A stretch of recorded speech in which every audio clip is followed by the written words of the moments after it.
and welcome to the Thursday edition of Ask the Colorado Dreamhouse Team. I'm your host, Dan Palomino, coming to you live from Denver, Colorado. I hope you're enjoying your summer. Can you believe it? It's already the middle of July. Man, the summer selling season is just flying by. Well, welcome to the show. If you're new, we talk everything that is real estate here every Tuesday and Thursday afternoon. And again, you don't have to be living in Denver, Colorado. You can be anywhere in the country, and the information we give you comes from years of experience and thousands of transactions. It's good database-driven information. Two things we like to accomplish every show. We like to talk about what's happening in the market, and we also like to answer your questions. All right, so let's get to today's topic of what's happening in the market. And it's really, to be honest with you, a little bit more of a commentary than it is to be necessarily real estate related. But I'm starting to really wonder, what is the state of customer service in the United States? Do people even care about having customer service? Is it important for people to have customer service? I've always built this business, this real estate business, on customer service because it was always important to me, and I figured it was important to the people that we were serving. But I may be wrong, and here's why I may be wrong. Here's what happened to me. I sold my car, and I had to go buy a new car. And so I headed out to go look to see what I wanted to buy. And I'm not bashful, I'll tell you where I went. I went to a BMW dealership, and I walked that BMW dealership for 20, 25, 30 minutes. And the whole time I was there, not one salesperson or anyone in the organization came out to talk to me. They didn't ask me if I needed anything, if I had any questions. They didn't ask me if I wanted to drive something or see someone. Nothing. And finally, after 30 minutes, I left. I had another experience just like that at a Jaguar dealership. I called the salesperson. I asked about a particular car.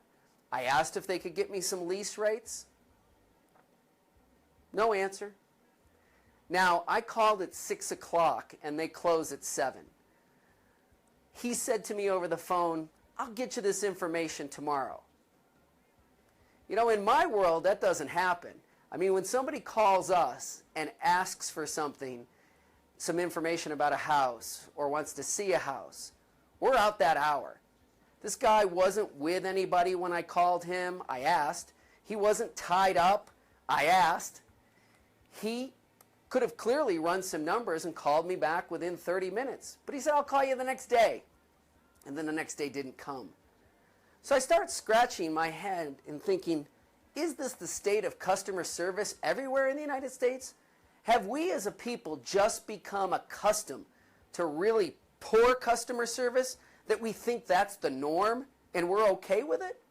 I'm just wondering, because we build our business around helping people, being Johnny on the spot, and providing customer service.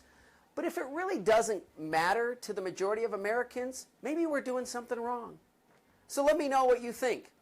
Leave a comment here on Facebook. Call us, email us. Let us know, because if price and fees are the only thing that matter to people, and customer service is thrown out the door, maybe it's time to change the business model in the United States, right? Just a thought. Here are some of the questions for this week.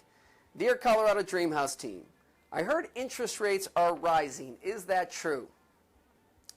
I don't know, and I don't think anyone else knows, because there's a lot of conflicting messages. It wasn't too long ago that Janet Yellen came out and said, you know, the economy's doing great, we're going to have to raise interest rates. And we really didn't see that. In fact, interest rates went down.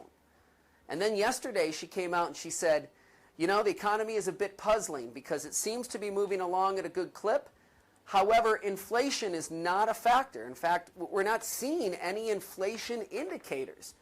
And she said that even she was puzzled by that. And since inflation is not a factor, she doesn't believe that we're going to have to raise interest rates anytime soon. So, for those of you trying to plan about what you're going to do on a home loan, the average 30-year fix is somewhere sitting in around 4.25. I've seen them as low as 3 and 3.875, and I've seen them as high as 4.4. It just depends. I'll tell you there are some lenders out there that are actually hurting for business and are eager to get any business because there is no refi business right now in the United States. Refis are down, down, down.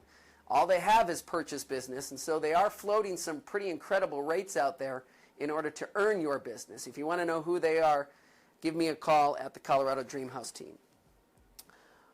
Dear Colorado Dream House team, what are some ways I can get a better interest rate for my home loan? So on the topic of interest rates, well, number one, you can shop around. Don't talk to just one lender. Talk to a couple of lenders.